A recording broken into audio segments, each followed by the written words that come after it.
qu'est-ce qu'on observe aujourd'hui? Un mauvais climat dans l'entreprise. On parle de stress au travail. On parle d'esprit d'équipe qui s'étiole. On fait le constat, on dit yaka yaka. Est-ce que c'est satisfaisant? Apparemment non. Alors, essayons de voir qu'est-ce qui se passe. Prenons des faits précis. Les difficultés viennent, apparemment, de ce que l'entreprise a des besoins, elle a des objectifs, et puis le collaborateur n'est pas en mesure d'apporter satisfaction à l'entreprise. On vient de voir chez France Télécom ou bien d'autres endroits, chez Renault et autres. Donc, difficultés, stress, etc. Donc, il y a un problème d'évaluation. C'est-à-dire que je demande à un salarié de faire un certain travail, j'évalue son travail et je lui dis ça ne va pas. Bon. Donc, posons-nous cette question-là. Y a-t-il adéquation entre mes besoins, moi entreprise, et ce que je demande à ceux qui doivent exécuter le travail ou qui contribuent à l'ensemble de la production et des résultats de l'entreprise? Alors prenons l'exemple précis de justement, puisqu'on parle d'évaluation, de ces fameux entretiens annuels d'évaluation. Et essayons de dire qu'est-ce que ce mot peut avoir comme impact dans l'esprit de celui qui va aller, qui va subir un entretien d'évaluation. Il se dit, voilà, on va me juger sur ce que j'ai fait, mais le patron le sait, ce qu'il a fait, mais le salarié, le collaborateur, il le sait. Il sait qu'il n'a pas atteint ses objectifs, ou il sait qu'il y a sur tel ou tel point, il va se faire remonter les bretelles, tout ça, tout le monde le sait. Donc, l'intérêt, il existe, ça permet de faire le point. Mais l'intérêt n'est pas là. L'intérêt est plus de parler de l'avenir. Donc, donnons un intitulé à cet entretien qui porte sur l'essentiel. C'est-à-dire, l'essentiel, c'est pas de parler du passé, mais c'est de parler de l'avenir.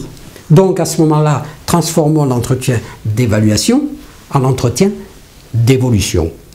Et déjà, je me sens mieux dans ma tête si je vais à un entretien d'évolution. Comment je vais aborder cet entretien d'évolution? Il ne sera productif pour l'un comme pour l'autre, pour celui qui le fait, pour celui qui le vit, j'allais dire le subir, non, dans ce cas-là, il le vit, il ne le subit pas. Il devient acteur.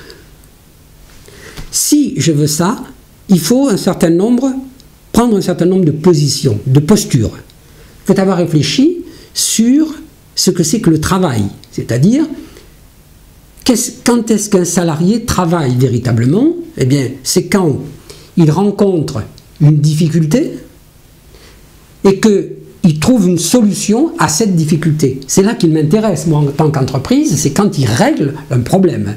Bon, et qu'il apporte une solution, un plus. S'il est là, c'est pour apporter un plus, sinon je mettrais des machines. Donc c'est lui, il est là, il apporte un plus. Bon.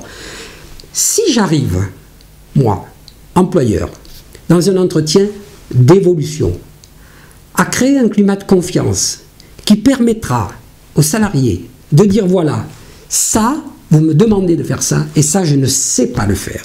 Je n'arrive pas à le faire, je ne me sens pas bien quand je dois le faire.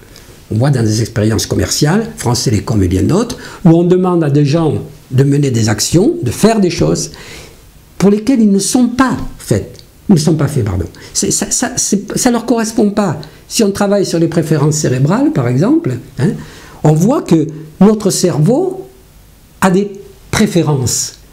Je suis plus un littéraire, je suis plus un matheux, je suis plus un humaniste, je suis plus un gestionnaire.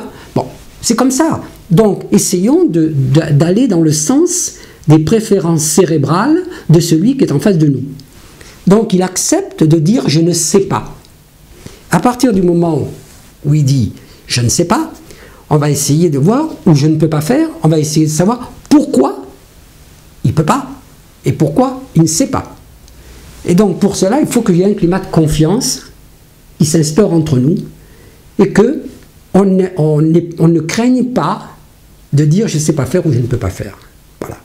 Et on va mesurer la qualité du travail, c'est-à-dire on va faire une évaluation sur la capacité que chacun a à surmonter la difficulté, à surmonter l'échec. Et l'évaluation se fera bien sûr dans le respect des procédures de l'entreprise, il faut produire ça et ça et ça. Mais ça on est d'accord, il y a une évaluation qui a été faite, on est d'accord. Mais après, rappelons-nous qu'au début de notre entretien, nous avons abordé la question du stress, du mauvais climat, etc. Il vient de là, il vient de ce que je n'arrive pas à faire ce qu'on me demande. Donc, j'essaie de comprendre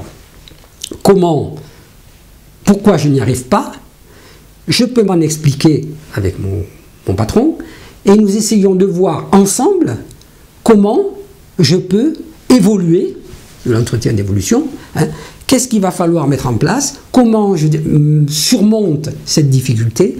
L'autre à côté, sur le même travail par exemple, il aura des difficultés différentes, parce qu'il est fait avec ses quatre cerveaux, il est fait différemment. Là où il y a une difficulté pour l'un, il n'y en a pas pour l'autre. Très intéressant pour moi en tant qu'employeur de savoir que là il y a une difficulté pour l'un et que la même chose n'est pas une difficulté pour l'autre. Donc ce sera intéressant de voir qu'est-ce qui peut se transmettre. D'où l'esprit d'équipe après, c'est-à-dire si chacun peut s'exprimer, je vais pouvoir utiliser. Bon, on n'est plus dans l'évaluation, on est dans les savoir-faire, l'échange des savoirs, l'écoute, etc. Voilà.